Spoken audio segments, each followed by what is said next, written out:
there's a corner of the internet where the 2024 election is not over. The November 2024 contest raises a lot of serious questions. And even though Democratic leadership doesn't want any part of it, we accept the choice the country made. Some voters aren't giving up. The first domino is about to fall. Right, so we're going to push our feelings aside and understand this is statistically unlikely. This ain't no conspiracy theory. If the rhetoric from those voters sounds familiar, frankly, we did win this election.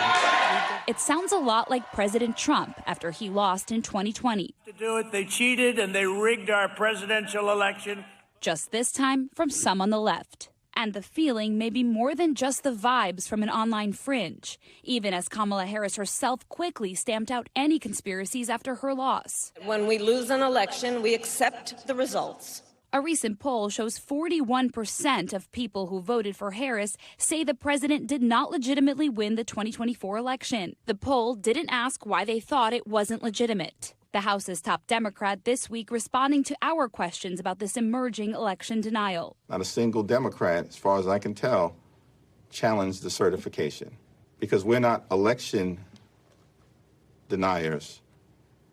And obviously, we've seen very different behavior from the other side of the aisle. Some of those voters, though, latching on to a little-known lawsuit out of New York, questioning the election results there and using it to further unfounded theories the results of the election could change. The plaintiffs in the suit, including Lulu Fry's dad and her team at Smart Elections, which calls itself a nonpartisan election reform group, say they want a full recount in Rockland County, an hour north of New York City, citing alleged irregularities with some districts that logged hundreds of votes for Democratic Senator Kirsten Gillibrand, but zero for then Vice President Kamala Harris. The narrative in 2020 is that in 2020, the Stop the Steal people said this absolutely happened. The election was absolutely rigged. We're not saying that. We're saying that the results look unusual, irregular, and we would like some hand counts to look into it. Experts say the results have common explanations.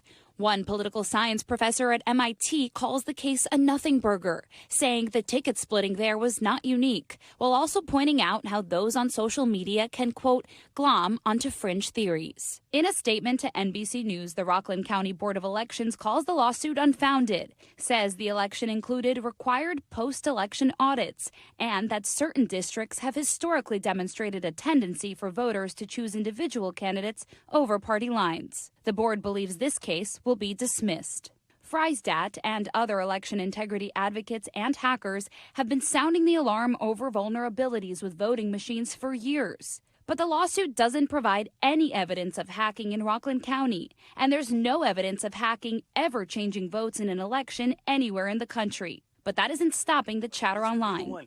This could be the domino that falls and opens up the whole thing to the rest of the country. And let's remember, none of the 62 suits Donald Trump filed in 2020 changed the outcome of any race, with the courts throwing most out immediately. But just because Mr. Trump failed in the courts doesn't mean he failed to convince some supporters. Look at the January 6th attack on the Capitol, set up in part to stop the certification of the results, with 147 Republicans in Congress voting that day to not certify the election. The misguided distrust lingering as part of Trump's political movement. That same poll we showed earlier reveals 70% of Trump voters still believe Biden didn't legitimately win in 2020. Now, some Democratic voters may be going down a similar road, even if the party's leaders are not. And we often talk and hear about this divide within the Democratic Party. Which direction should they go in? Is it more to the left? Is it more to the center as they try and rebuild after those 2024 losses? But this apparent election denialism coming from a significant chunk of the Democratic Party, despite their elected leaders saying the opposite, is yet another potential fracture point that we're watching very closely within the party heading in to the 2026 midterms and beyond. Back to you.